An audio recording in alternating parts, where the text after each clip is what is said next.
Hi, I'm Aaron from ISIS, and I play guitar and sing in the band, and I guess we're going to take a quick run through my gear, and I can tell you a little bit about it.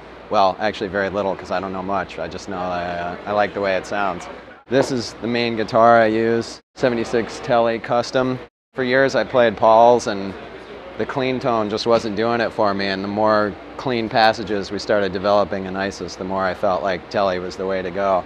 I like that little high-end bite, plus it's got like a lot of good low-end grit as well, and I generally use the neck pickup because it's a little bassier, and obviously we've got a lot of low-end density in what we do, so that's the way to go. Generally it's from low to high B, F sharp B, E, G sharp B. Sometimes we drop the low B down to F sharp, so it's an octave of the next string up. So there's a few other tunings, but those are the main ones. So the pedal board is sort of like a ever-changing thing. It's like depending on what songs we're playing, I'll alter the configuration, but the things that always remain are the Line 6 delay loop thing, and then the Boss RV3, which I prefer to any of the newer ones. This other stuff also makes it in from time to time. The Moog ring modulator, the Boss phase shifter, the Boss digital delay, and the Snarling Dog wah. There's a few other things I use too, but I mean, this is sort of like the basics. If I've got these, then I can make do with just about anything. You know, if I had to really strip it down to just like one or two items, it would be the guitar and the head, because beyond that, I can basically do with just about anything else. Although reverb is pretty essential too. And we rely pretty heavily on that because we're sloppy, but 1,000 Shards on the new record is one that I use a lot of the different effects on. The song starts out with a clean guitar, which has just a touch of the reverb from the RV3. The chorus of the song uses the phase shifter.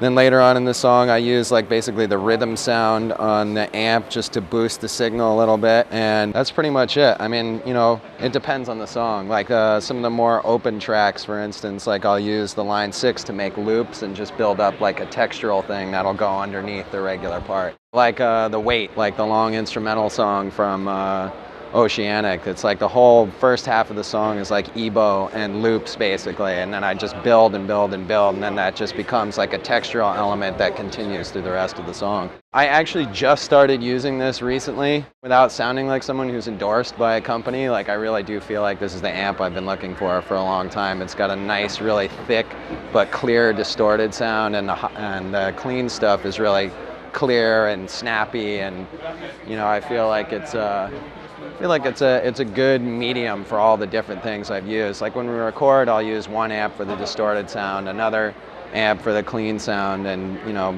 try to just get the ideal sounds. But I feel like for the live setting, this is as close as I've come to really being able to produce the ideal sounds all with one amp. Hi, my name is Mike Gallagher. I play in ISIS. I'm one of 2, sometimes 3 guitarists. I like this guitar a lot. It's very nice. 78 Les Paul custom. I was kind of, you know, looking around various shops, eBay a little bit here and there, and I couldn't come up with anything. And this guy, I used to work at a guitar store in Boston, like a little mom and pop place, and this guy, the boss there was like, oh, you know, I found this online, whatever, you should check it out. And then two clicks later, I bought it sight unseen, basically, which I thought may be a horrible mistake, but it turned out to be a really nice piece of wood, so. It holds up really well.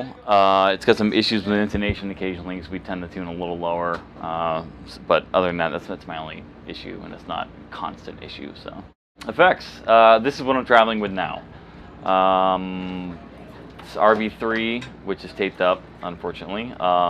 Tuner, tremolo, EQ pedal, and then RV5, and the RC20. This is just what I'm traveling with right now. At home, there's a corner of the house dedicated to pedals, basically. So I have probably 3 other Moog pedals, and then that little, you know, thing you can combine them all. That's for like, you know, at home headphone, late at night kind of thing. RV50's at home too, which I haven't really gotten my head around yet because I just got it. So, but yeah, it's good. I mean, I like all these pedals quite a bit, and they all do their job. I'm thinking about buying another kind of not so serious distortion pedal or buying a new 3-channel amp. So like, you know, it can be kind of built up that way, like, you know, not over the top, really super loud distortion, but just kind of more like soaring, like next level kind of thing. There's not too many tricks per se. I mean, you know, the RV3 gives you like a nice kind of washy reverb, more so than the RV5. So that's kind of one way to, like, you know, just work a few notes and like have the tail carry on to the next thing, you know, if you're like building it up to a kind of more grandiose moment. So generally it's kind of like how you articulate your playing is the only trick that I really have found that's consistent. So.